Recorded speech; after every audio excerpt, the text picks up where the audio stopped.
Eu sou o Marcos Ramon e você está ouvindo 3 minutos dentro do podcast Ficções. O Ficções é um podcast sobre filosofia e cotidiano e você pode ouvir os episódios no Spotify, no Deezer ou no aplicativo de podcast da sua preferência.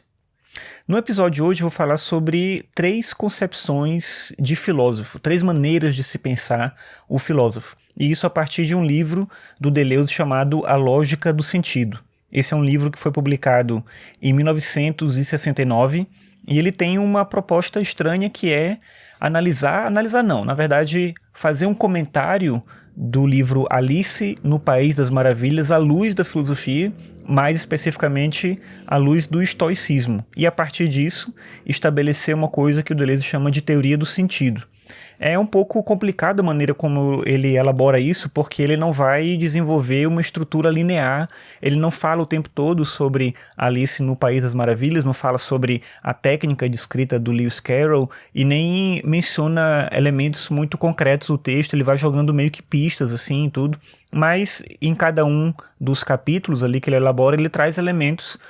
ligados à filosofia estoica que ele entende que se conectam com Alice no País das Maravilhas. Um dos aspectos que eu acho que são interessantes é quando ele fala sobre 3 concepções de filósofo,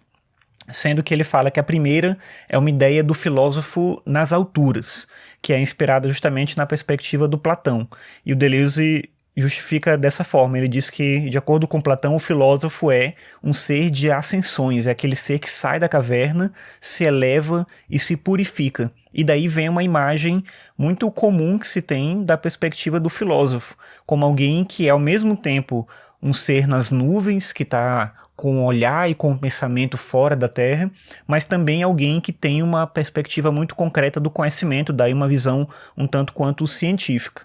Uma outra perspectiva de se pensar a filosofia, que ele vai dizer que é das profundezas, então do Platão é das alturas, o outro é das profundezas, que é a perspectiva dos pré-socráticos, que eram aqueles filósofos que olhavam para a natureza, que olhavam, de acordo com Deleuze, para dentro da caverna, para tentar entender a essência da própria natureza e o elemento mais imediato da existência, da vida, da nossa capacidade de existir. E aí teria um meio termo, que seria esses filósofos da superfície, que são os estoicos. Os estoicos teriam justamente essa perspectiva de buscar a realidade, de olhar para a realidade e se entender como parte dela, olhar para a natureza e se entender como parte da natureza, não como alguém que quer decifrar a natureza na sua essência, como os pré-socráticos, e também não como alguém que quer se afastar do mundo para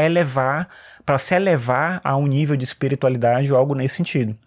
mas alguém que olha para a realidade e encontra na própria realidade o sentido da existência. Como teria dito Marco Aurélio, que é um dos estoicos mais famosos, tudo o que acontece, acontece justamente. Então a natureza tem sua própria justiça, a natureza tem sua própria circunstância, e viver de acordo com a natureza seria a melhor forma de vida. Essa seria a terceira forma de expressão da filosofia, e de acordo com Deleuze, pelo menos do que ele defende nesse livro, seria aquilo que ele entende que é uma perspectiva melhor para o filósofo em relação às outras 2 alternativas. Mas, querendo ou não, a imagem do filósofo que venceu foi a imagem platônica, como esse ser que busca o inteligível, que busca a espiritualidade quase se desprendendo da própria vida.